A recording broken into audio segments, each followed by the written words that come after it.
Assalamualaikum warahmatullahi wabarakatuh. Bertemu lagi dengan saya, Neneng Yanti, pada mata kuliah etnografi. Pada sesi kali ini, kita akan mempelajari metode alur penelitian maju bertahap yang dirumuskan oleh James Bradley pada bukunya Metode Etnografi. Alur penelitian maju bertahap dalam metode etnografinya Bradley ini ada 12 tahapan. Yang pertama menetapkan informan, kemudian mewawancarai informan, membuat catatan etnografis, mengajukan pertanyaan deskriptif, menganalisis wawancara etnografis, langkah ke-6 membuat analisis domain, langkah ke-7 mengajukan pertanyaan struktural, langkah ke-8 membuat analisis taksonomik, langkah ke-9 mengajukan pertanyaan kontras, ke-10 membuat analisis komponen, 11 menemukan tema-tema budaya, dan 12 menulis etnografi.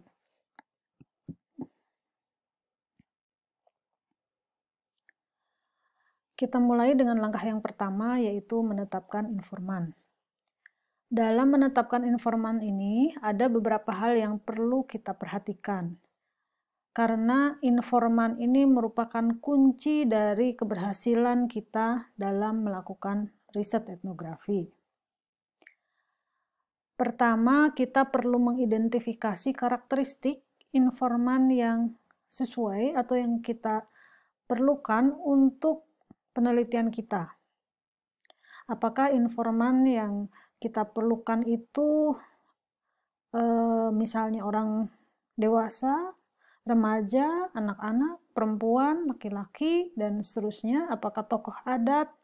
Apakah masyarakat umum?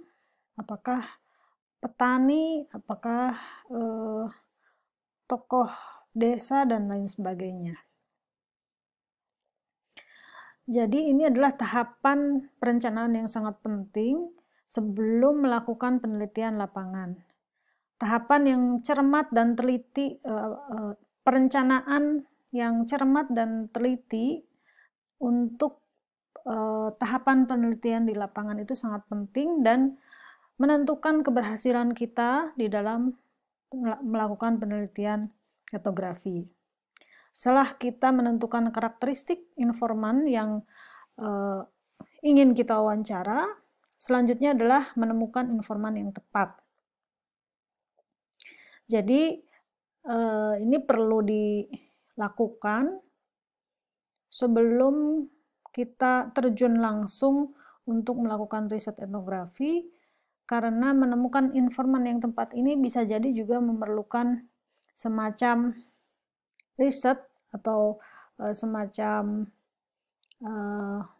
pencarian informasi siapa informan yang tepat untuk kita wawancara. Saya punya sedikit pengalaman seperti ini. Ketika saya melakukan penelitian untuk studi S3 saya tinggal di sebuah desa di Tasikmalaya, dan saya tinggal di rumah seorang tokoh yang menjadi tokoh kunci atau pimpinan dari grup kesenian yang saya teliti.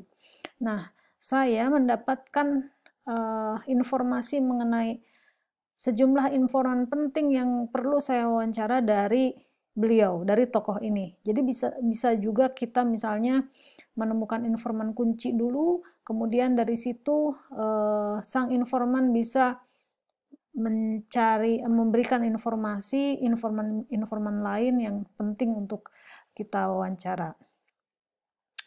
Kemudian selanjutnya dalam kaitannya dengan berhubungan dengan informan ini ada semacam tantangan juga, karena membangun hubungan yang produktif dengan informan itu memerlukan sebuah proses, mengingat kita sebagai peneliti mungkin memiliki latar belakang budaya yang berbeda dengan informan.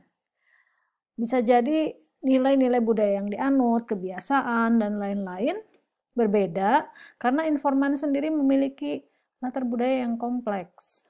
Oleh karena itu, biasanya diperlukan sebuah proses dalam membangun interaksi ataupun relasi yang produktif dengan informan tersebut. Dan ini bisa terjadi seiring waktu ya.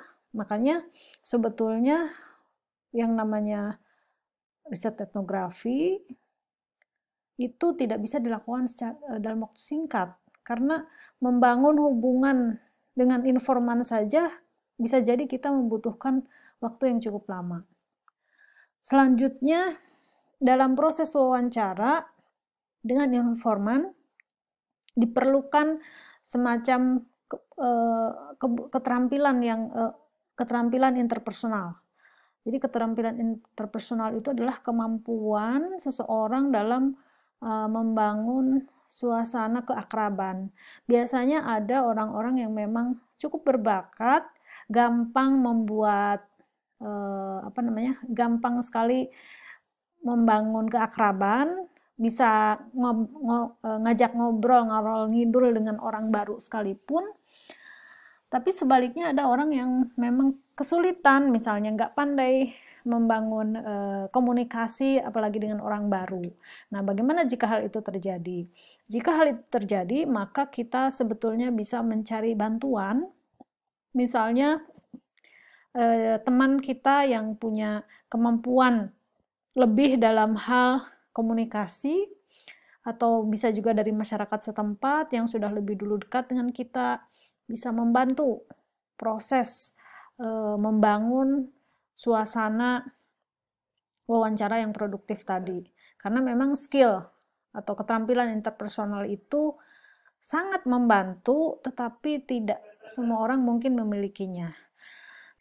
Namun yang penting adalah selain kemampuan mengajukan pertanyaan, seorang pewawancara etnografer juga harus memiliki kesabaran dalam hal mendengarkan. Kemudian harus mampu menunjukkan minat atau antusiasme atau ekspresi bahwa kita memang punya minat, punya interest, punya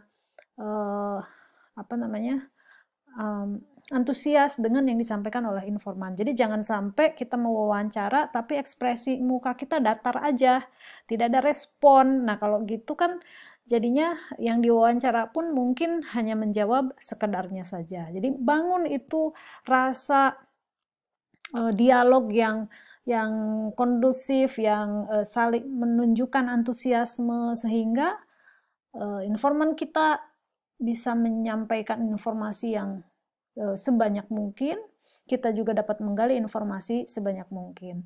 Jadi sebagai seorang pewawancara itu, seorang etnografer ketika mewawancara juga harus menunjukkan sikap yang positif, sikap penghargaan. Mungkin ada beberapa bagian kita tidak tertarik atau dan lain sebagainya, tetapi kita tetap harus menunjukkan sikap antusiasme dan penghargaan atas apa yang disampaikan oleh informan kita, gitu ya. Nah, selanjutnya dalam memilih informan ini setidaknya ada 5 hal yang perlu kita perhatikan. Yang pertama adalah enkulturasi penuh.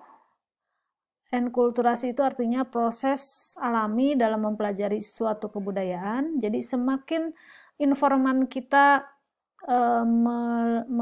memiliki atau mengalami proses enkulturasi yang mendalam, itu semakin baik. Mungkin saja informan kita misalnya sesama pendatang, kita seringkali mewawancara orang, lalu dia bilang, aduh maaf ya dek, saya tidak tahu karena saya baru di sini, dan seterusnya.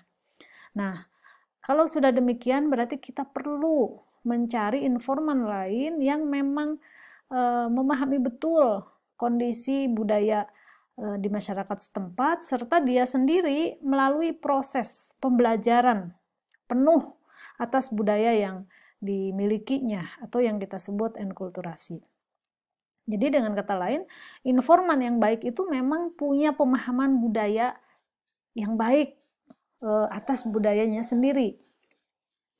Jadi itu penting ya untuk kita perhatikan ketika kita menentukan informan kita. Dan ya, adalah keterlibatan langsung informan. Maksudnya ketika kita menetapkan atau memilih informan, sangat penting bagi kita untuk memilih informan yang masih terlibat aktif di dalam budaya yang kita teliti. Jadi misalnya kalau kita meneliti pekerja di pabrik gitu ya, lalu pekerja yang kita wawancara ini sebenarnya sudah tidak lagi berada di situ, sudah berhenti bekerja misalnya.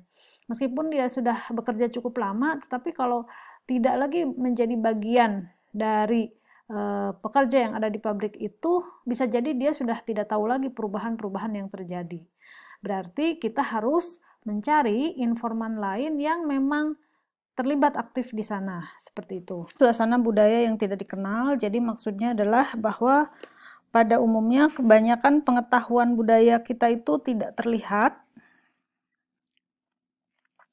semacam given, sesuatu yang diterima begitu saja, tidak di luar kesadaran kita. Sehingga seorang etnografer yang tidak mengenali budaya yang ditelitinya, ia biasanya ingin banyak tahu, ingin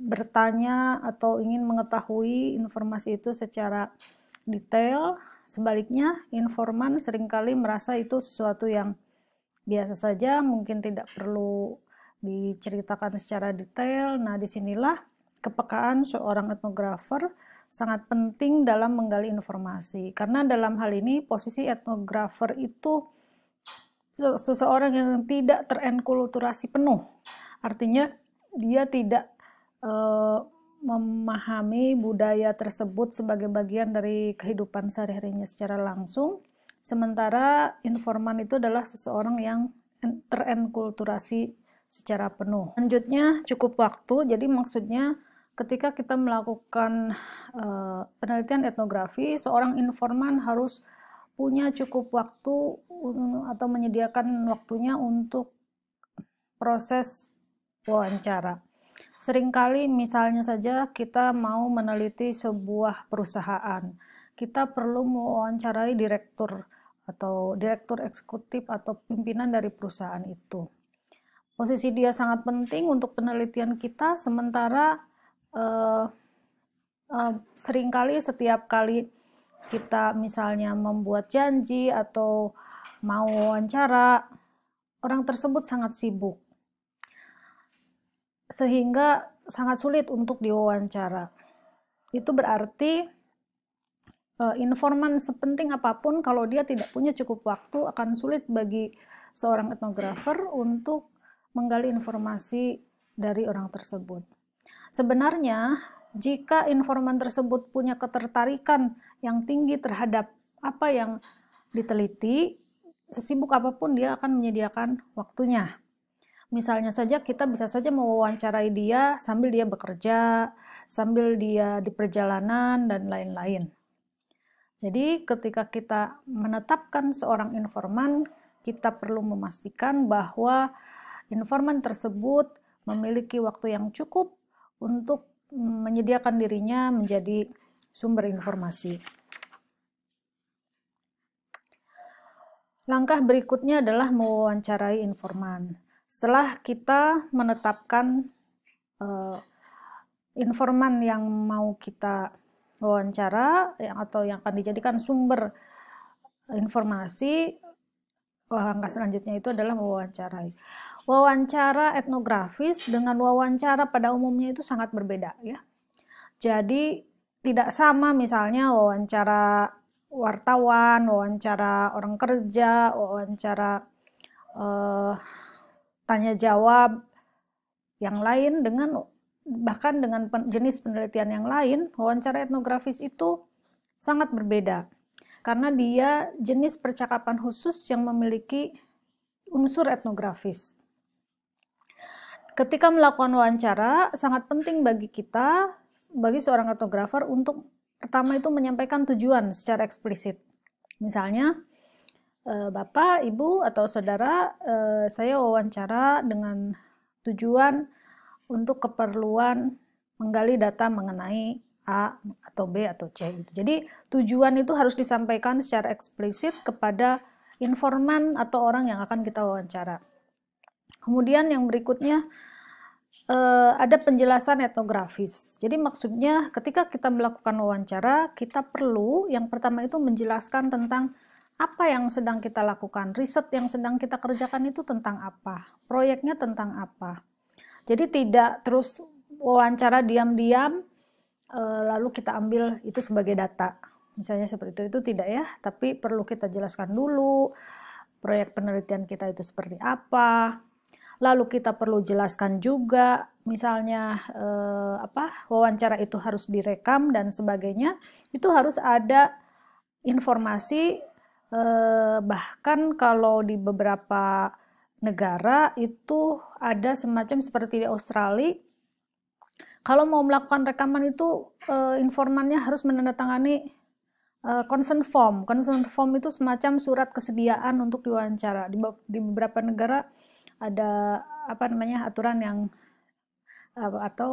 ada langkah-langkah yang sedikit ketat terkait hal itu. Kalau di kita mungkin tidak ya, tetapi tetap kita harus jelaskan misalnya Bapak, Ibu, pembicaraan ini akan kami rekam, atau Bapak, Ibu akan saya ambil, mohon izin untuk diambil fotonya, dan seterusnya. Jadi setiap apapun yang kita ambil dari informan itu harus dijelaskan, harus meminta izin. Kemudian ketika melakukan wawancara juga mungkin saja penjelasan menggunakan bahasa asli atau bahasa dari informan tersebut. Penjelasan mengenai hal ini sudah dijelaskan pada materi yang lalu ya, mengenai bahasa di lapangan penelitian, bahwa kita sebetulnya penentuan bahasa apa yang dipakai ketika melakukan wawancara itu sangat berpengaruh kepada hasil etnografi yang kita dapat. Apakah kita mau menggunakan bahasa peneliti, apakah kita mau menggunakan bahasa informan, atau kita menggunakan bahasa campuran. Nah, faktor penggunaan bahasa apa yang digunakan akan berpengaruh sangat besar kepada hasil dari etnografi itu sendiri. Nah, dalam hal ini memang kalau dalam etnografi sangat dianjurkan penjelasan menggunakan bahasa dari masyarakat setempat, atau dalam hal ini situasi budaya dari masyarakat tersebut. Karena bahasa masyarakat dalam situasi budayanya sendiri, biasanya seorang informan akan dengan mudah menjelaskan berbagai informasi dalam bahasanya sendiri, gitu.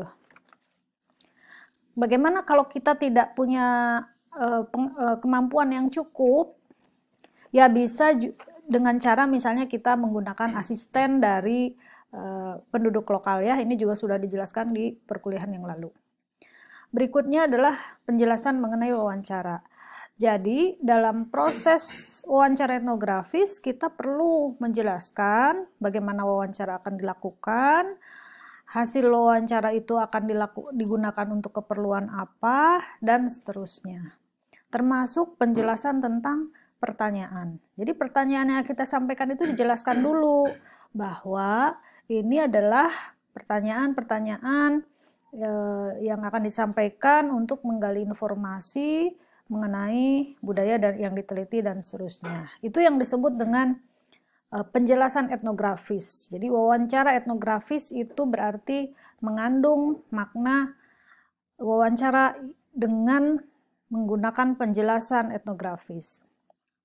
Nah, selanjutnya jenis pertanyaan dalam wawancaranya pun sangat berbeda, tidak sama dengan pertanyaan pada umumnya kalau kita melakukan wawancara. Di dalam etnografi, pertanyaannya bersifat etnografis, gitu ya. Nanti akan dijelaskan lebih lanjut. Pertanyaan etnografis yang bisa digunakan dalam proses wawancara ini ada 3 macam. Pertama namanya pertanyaan deskriptif, lalu pertanyaan struktural, dan yang terakhir pertanyaan kontras.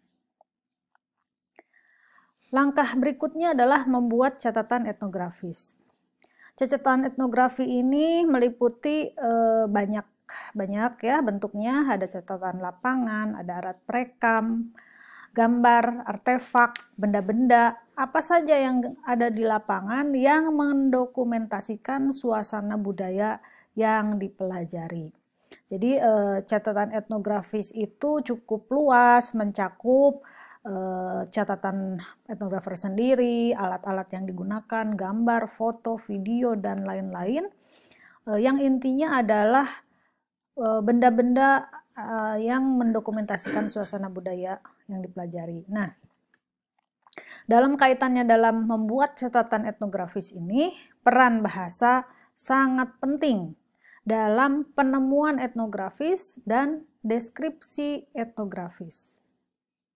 Nanti ini sudah dibahas juga dalam materi yang lalu, tapi akan disinggung lagi nanti di bagian berikutnya. Nah, jenis-jenis catatan lapangan sendiri sebetulnya ada beberapa macam ya, ada laporan ringkas, ada laporan yang diperluas, jadi maksudnya itu adalah laporan yang ditulis dengan detail.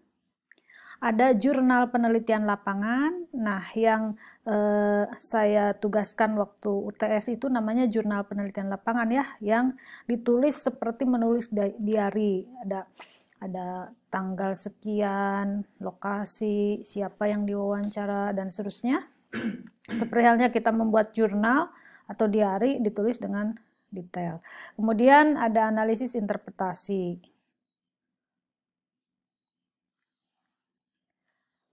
Ini apa yang tadi kita singgung atau bahas sedikit bagaimana peran bahasa itu dalam proses membuat catatan lapangan itu menjadi sangat penting ya.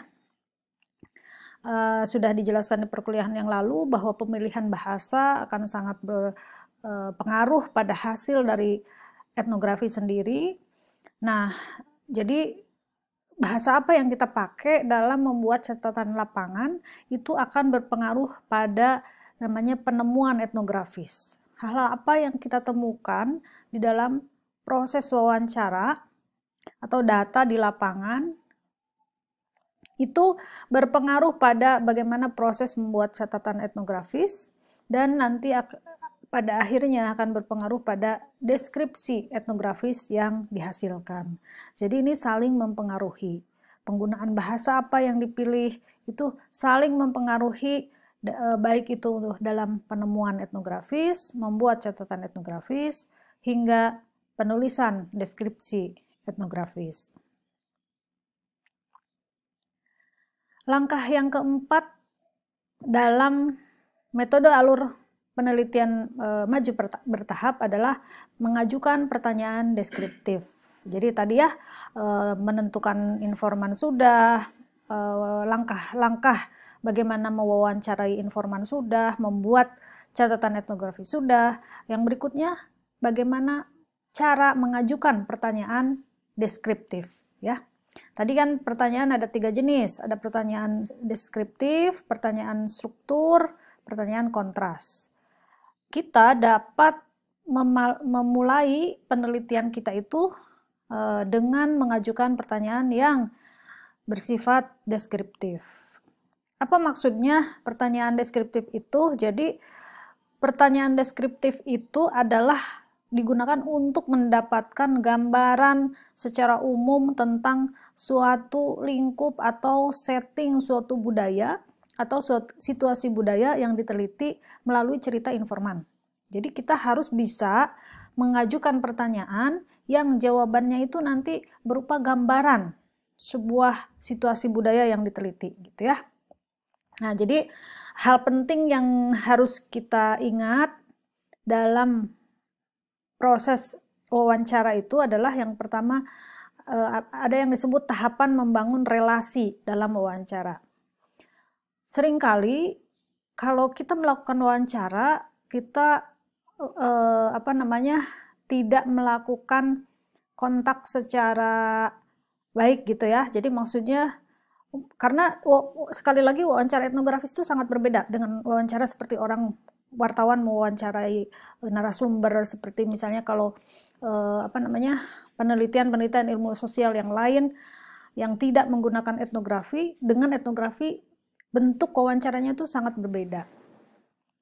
Dalam tahapan wawancara itu pertama kita harus membangun empati.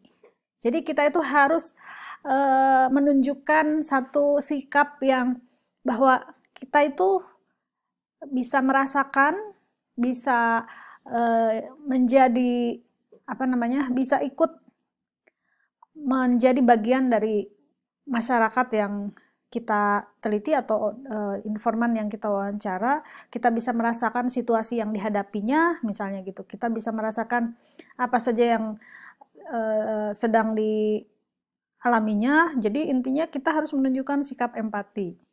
Nah, dari sikap empati itulah, jadi awal sekali itu kalau wawancara tuh pertama kali itu tunjukkan sikap empati. Misalnya kalau kita wawancara dengan tokoh masyarakat gitu ya, kita tunjukkan sikap bagaimana kita sangat menghargai, sangat respect dan seterusnya.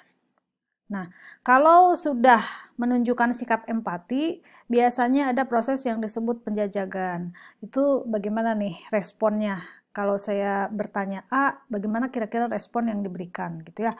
Nah, ini namanya proses penjajakan. Jadi, pada tahap awal biasanya seperti itu. Nggak langsung terjadi diskusi yang akrab dan seterusnya, tapi ada yang disebut proses penjajakan. Kita melihat bagaimana respon dari informan dan kita sendiri sebagai peneliti itu bagaimana cara berinteraksi pada proses itu. Nah, kalau sudah melalui proses penjajakan, tahap berikutnya biasanya sudah terjalin kerjasama. Jadi, informannya mau diajak kerjasama, menjawab setiap pertanyaan, dan seterusnya. Nanti, tahapan berikutnya, mereka akan berpartisipasi.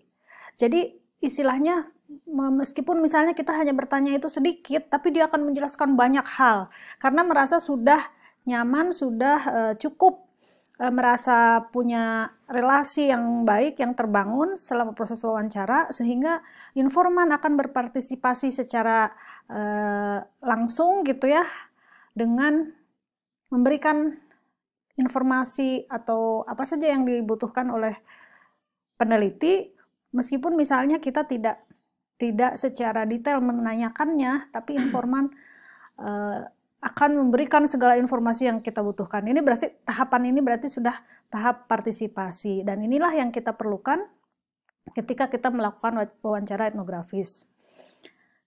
Nah, kembali ke bentuk pertanyaan deskriptif itu kira-kira seperti apa gitu ya. Jadi kalau pertanyaan deskriptif itu karena kita mau menggali suasana budaya, setting dari ruang lingkup dari sebuah keadaan situasi budaya yang diteliti, biasanya pertanyaannya misalnya kalau kita meneliti situasi atau sistem di penjara misalnya ya, berarti kita bisa mengajukan pertanyaan misalnya, dapatkah Anda atau dapatkah Bapak menceritakan bagaimana situasi penjara ini? Nah, deskriptif nanti bagaimana menceritakan bagaimana situasi di penjara ini. Atau kalau misalnya kita meneliti suasana perayaan ritual atau festival, mungkin kita bisa bertanya, dapatkah Anda atau Bapak atau Ibu menggambarkan suasana yang terjadi pada saat perayaan ritual tersebut? Itu nanti yang jawaban yang akan diperoleh itu adalah bersifat deskriptif. Atau dapatkah Anda menjelaskan tentang apa dan seterusnya. Jadi pilihan kata dalam menyampaikan pertanyaan deskriptif itu adalah yang nantinya jawabannya juga bersifat deskriptif, seperti menceritakan, menggambarkan, menjelaskan, dapatkah mendeskripsikan. Kalau kata deskripsi mungkin terlalu sulit dipahami oleh orang di desa ya, di kampung. Pilih kata-kata yang sederhana. Bisa dapatkah menceritakan, dapatkah menggambarkan, menjelaskan, dan seterusnya. Itu salah satu contoh bentuk pertanyaan deskriptif. Pertanyaan deskriptif itu jenis-jenisnya ada 5 macam. Anda bisa membacanya secara detail di buku James Bradley, tapi saya singkat di sini ya poin-poinnya. Yang pertama ada namanya pertanyaan Grand Tour. Pertanyaan Grand Tour ini bersifat umum, jadi kita mau mencari informasi yang sifatnya umum dulu gitu ya. Kita tidak bisa bertanya pada informan itu sesuatu yang langsung spesifik, tapi mulailah dari pertanyaan yang bersifat umum. Misalnya, Tadi ya, kalau kita meneliti penjara, dapatkah Anda jelaskan bagaimana suatu situasi penjara? Itu kan umum. Dapatkah Anda ceritakan apa saja nama-nama peralatan untuk bertani ini dan bagaimana penggunaannya? Dapatkah Anda menceritakan bagaimana situasi saat perayaan? Itu pertanyaan namanya Grand Tour, umum. Nanti informasi yang kita dapat juga bersifat umum. Nah, dari situ dilanjut dengan pertanyaan yang sifatnya lebih spesifik, namanya pertanyaan mini tour. Pertanyaan mini tour ini kita menanyakan sesuatu yang lebih detail, lebih spesifik dari pertanyaan sebelumnya yang bersifat umum tadi. Ini ada contoh kalau kita melakukan meneliti budaya sistem operator di sebuah perusahaan telekomunikasi. Contoh pertanyaannya, dapatkah Anda mendeskripsikan atau menjelaskan ya apa yang terjadi selama Anda menerima panggilan telepon? Nah, ini contoh yang lain yang berbeda dengan contoh yang tadi. Jadi intinya adalah meminta gambaran tentang situasi yang lebih spesifik. Dapatkah Bapak atau Abah atau siapa tokoh adat misalnya menceritakan bagaimana atau apa yang terjadi ketika seorang penari mengalami trans dalam tarian ketika ritual Tarawangsa misalnya. Nah, itu juga pertanyaannya lebih spesifik. Namanya pertanyaan mini tour.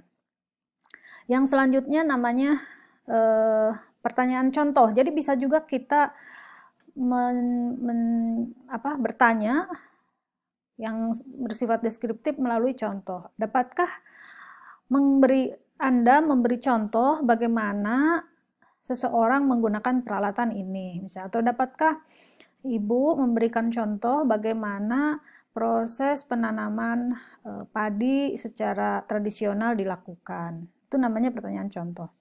Ada juga pertanyaan pengalaman. Ini berarti menggali informasi didasarkan pada pengalaman dari informannya. Misalnya, apakah mungkin Anda memiliki beberapa pengalaman menarik di penjara?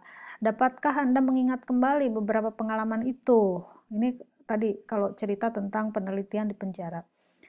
Ada nggak pengalaman-pengalaman yang menarik gitu? Bisa nggak diceritakan? Nah, itu berarti pertanyaan pengalaman. Yang kelima namanya pertanyaan bahasa asli. Jadi maksudnya karena penelitian etnografi itu pada umumnya adalah meneliti budaya yang berbeda dengan peneliti, maka peneliti perlu menggali informasi yang sifatnya istilah yang digunakan itu dalam bahasa lokal.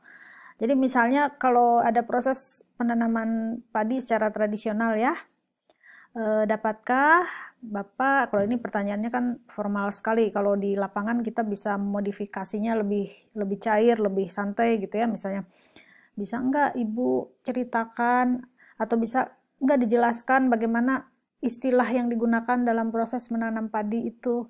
Oh, proses pertama kami menyebutnya ngabaladah. Ngabaladah itu artinya membersihkan jerami atau jukut yang ada di kotak sawah. Nah, ini juga bagian dari bentuk pertanyaan deskriptif. Langkah yang berikutnya melakukan analisis wawancara etnografis. Jadi, sebelum seorang peneliti melakukan wawancara lanjutan, itu perlu dilakukan analisis data dulu yang terkumpul supaya kita tahu apa yang akan ditanyakan pada wawancara berikutnya. Jadi tidak bersifat random gitu ya. Jadi nggak cuma pokoknya nanti kita tanyain aja ABCD. Tidak. Kalau di dalam etnografis perencanaan apa saja yang mau ditanyakan berikutnya itu harus dipersiapkan dengan baik. Nah, setelah melakukan pertanyaan wawancara bersifat deskriptif tadi, pertanyaan deskriptif, dianalisis dulu hasil wawancaranya oleh peneliti. Nanti, berarti pertanyaan berikutnya yang akan diajukan adalah apa misalnya. Yang nanti bagian berikutnya adalah jenis pertanyaan struktur namanya. Nah, tujuannya apa dari analisis ini adalah mengungkap sistem makna dari budaya yang kita teliti ya. Jadi kalau kita mungkin singgung lagi secara umum secara ringkas, kalau proses penelitian etnografi itu dari mulai memilih masalah, mengumpulkan data kebudayaan, menganalisis data kebudayaan, lalu memformulasikan hipotesis etnografisnya, baru menuliskan etnografi. Nah, proses ini bisa terjadi secara berkesinambungan dan bolak-balik gitu ya. Jadi bisa saja setelah menganalisis data, kita lakukan pengumpulan data lagi. Setelah memformulasikan hipotesis, kita lakukan lagi wawancara lagi, misalnya seperti itu. Tapi memang prosesnya kira-kira seperti ini, urutannya seperti ini, hanya bisa terjadi ini selama penelitian dilakukan. Nah, kaitannya dengan tadi analisis wawancara etnografis itu ya. Jadi analisis dari wawancara etnografis itu tujuannya adalah untuk mengungkapkan simbol makna budaya. Nah, ada yang disebut teori relasional. Bagaimana simbol itu mempunyai hubungan dengan simbol yang lainnya yang kemudian menghasilkan makna. Jadi dalam hal ini budaya itu adalah simbol.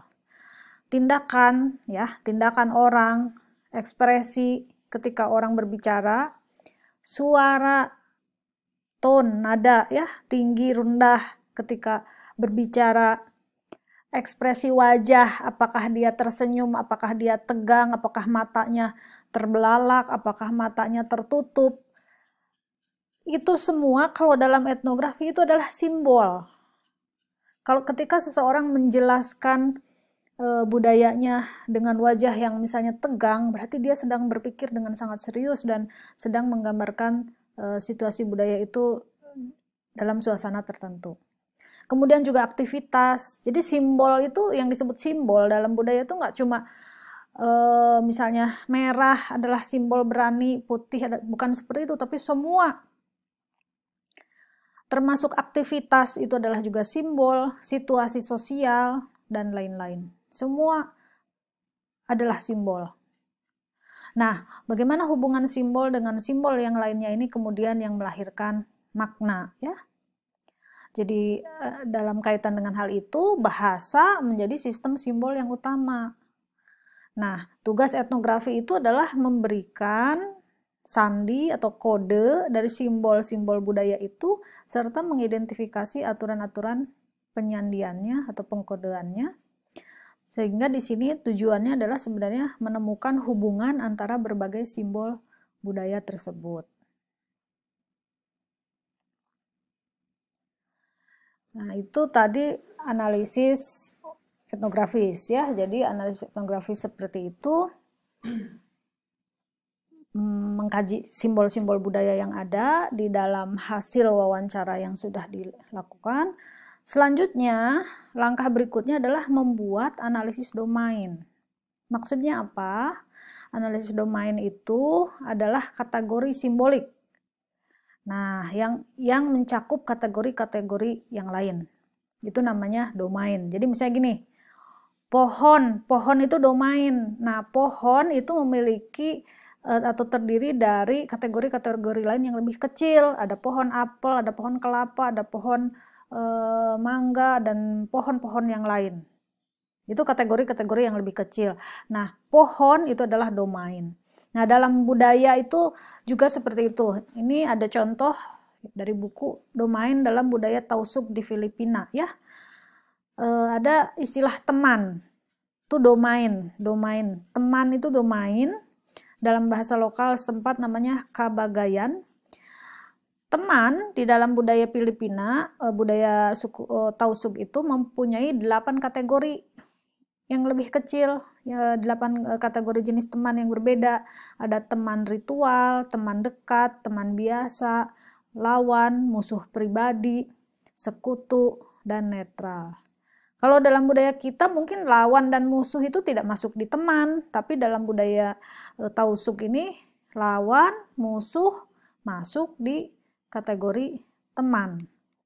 Karena mungkin saja teman dalam musuh atau lawan dalam kehidupan sehari-hari, tapi dalam proses ritual tertentu dia menjadi teman, katanya begitu ya. Nah, jadi tugas kita etnografer di sini adalah mengelompokkan berbagai simbol yang ditemukan itu dalam satu domain. Tadi ya, proses menanam padi tradisional. Domainnya apa? Nanti yang kategori-kategori yang lebih kecilnya apa? Proses menanam padi, nanti ada ngabaladah, ada apalagi. Nah, kita bikin pengelompokan seperti itu. Nanti kita cari hubungan semantik atau hubungan makna, sistem makna antara simbol-simbol itu.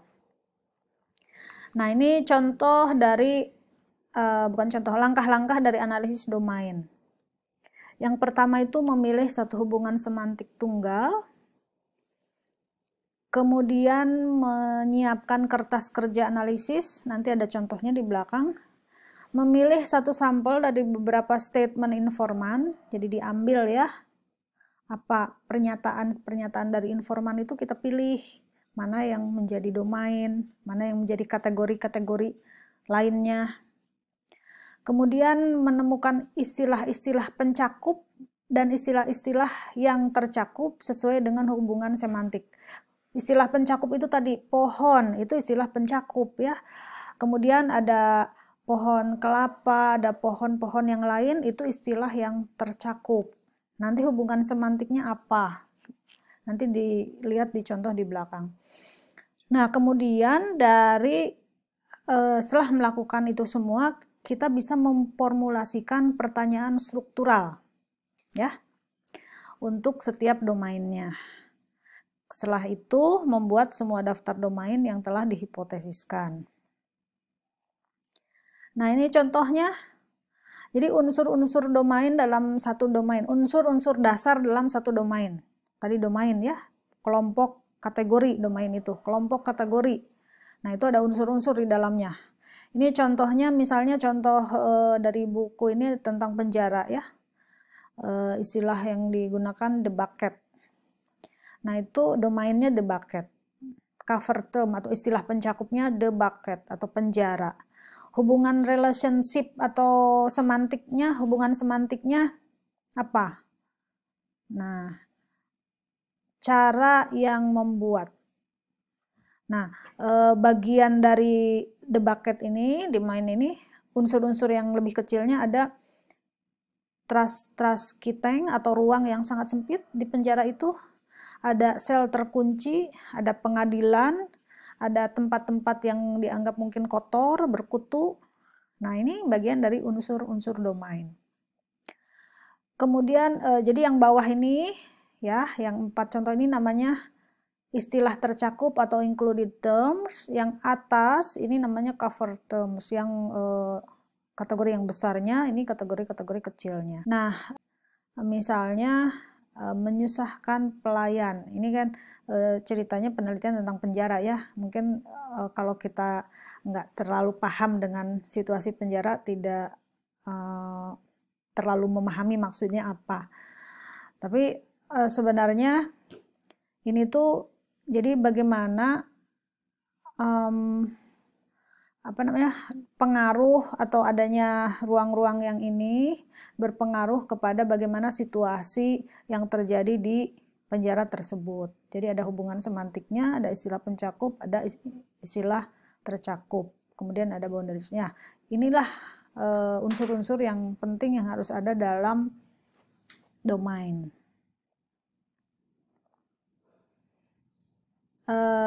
Ini mungkin beberapa contoh saja. Kalau dalam ilmu sosial itu biasanya kategori analisis itu seperti ini, kategori pengelompokan topiknya, misalnya ada siklus hidup itu ada kelahiran, pemberian nama, menyapih, bertunangan, pernikahan. Banyak teman-teman yang meneliti ini ya, siklus hidup. Ada yang meneliti tentang kelahiran, ada yang meneliti tentang perkawinan dan seterusnya. Kemudian ada yang kaitannya dengan misalnya kehidupan rumah tangga sehari-hari, ada yang kaitannya dengan kehidupan untuk anak-anak, budaya material, politik, dan lain-lain. Supernatural mungkin, ritual. Ini beberapa contoh Nah, ini contoh kertas kerja analisis domain. Nah, kita bisa bikin kayak gini. Ini dalam melakukan analisis tadi ya, analisis wawancara etnografis, kan sudah ada wawancara deskriptif. Kita buat analisisnya. Dalam melakukan analisis, kita bikin kertas kerja analisis domain, bentuknya seperti ini. Hubungan semantiknya apa? Tadi unsur-unsur langkah-langkah yang digunakan dalam bahasa lokal itu. Nah, itu hubungan semantiknya adalah misalnya proses menanam. Bentuknya seperti apa? Contohnya seperti apa? Istilah-istilah yang tercakupnya apa saja? Istilah pencakupnya apa saja? Pencakup ini yang kategori besarnya ya. Nah, ini yang kecil-kecilnya di sini. Ini hubungan semantiknya apa? Dari situ kita bisa menulis pertanyaan struktural yang akan ditanyakan pada pertanyaan berikutnya. Misalnya tentang menanam padi tradisional. Proses penanaman. Di sini ada ngabaladah, ada apalagi. Kemudian hubungan semantiknya apa? Lalu di sini nanti pertanyaan strukturalnya misalnya bagaimana langkah-langkah yang dilakukan dalam proses ngabaladah, atau bagaimana langkah-langkah yang dilakukan untuk misalnya penanaman padi secara tradisional. Nah, di sini langkah-langkah. Kalau struktural itu berarti sesuatu yang sifatnya terstruktur ABCD gitu ya. Bagaimana ciri-ciri, bagaimana langkah-langkah, bagaimana misalnya urutan, rangkaian, bagaimana rangkaian upacara. Kan kalau pertanyaan deskriptif itu bagaimana suasana perayaan ritual. Nah, bagaimana uraian atau bagaimana urutan dari upacara itu masuknya ke pertanyaan struktural. Jadi hubungan semantik itu kaitannya dengan cara ya. Misalnya X adalah cara untuk Y. Ngabaladah itu adalah cara untuk proses membersihkan cukut atau rumput. Nah, nanti contohnya ngelihat catatannya, catatan etnografisnya. Nah, ini misalnya istilah tercakup. Contoh-contoh kata-kata ini ya. Satu cara untuk, istilah pencakupnya apa. Bisa dikaji lebih lanjut di bukunya. Nah, ini contoh dari hubungan domain, hubungan semantik, dan pertanyaan struktural. Nah, kita lihat ya. Misalnya, domainnya jenis-jenis tanda welcome colors. Jadi ini penelitian masih tentang apa ini ya? Hubungan semantiknya X adalah salah satu jenis dari Y. Pertanyaan strukturalnya apa saja jenis-jenis tanda welcome colors itu. Domainnya bagian-bagian dari satu wilayah. X adalah bagian dari Y. Apa saja bagian dari wilayah yang ada? Sebutkan. Akibat kehilangan istri. X adalah akibat dari Y. Contoh pertanyaan strukturalnya, apa saja akibat dari kehilangan istri atau pasangan. Alasan rasa pesimis. X adalah salah satu alasan dari Y. Apa saja alasan dari rasa pesimis. Jadi bentuk pertanyaan itu apa saja, mana saja, tahapan,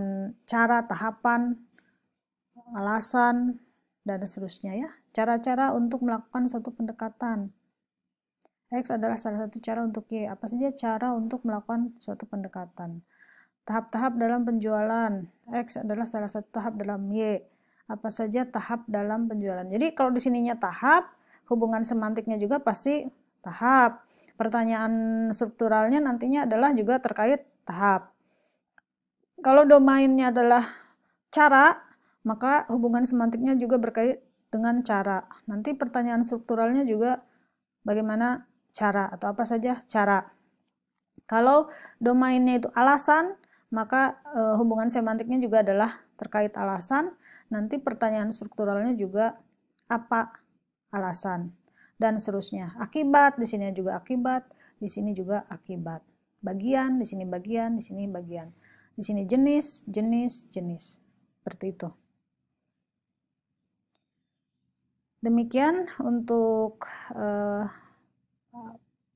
penjelasan mengenai langkah 1 sampai 6. Masih ada langkah 7 sampai 12.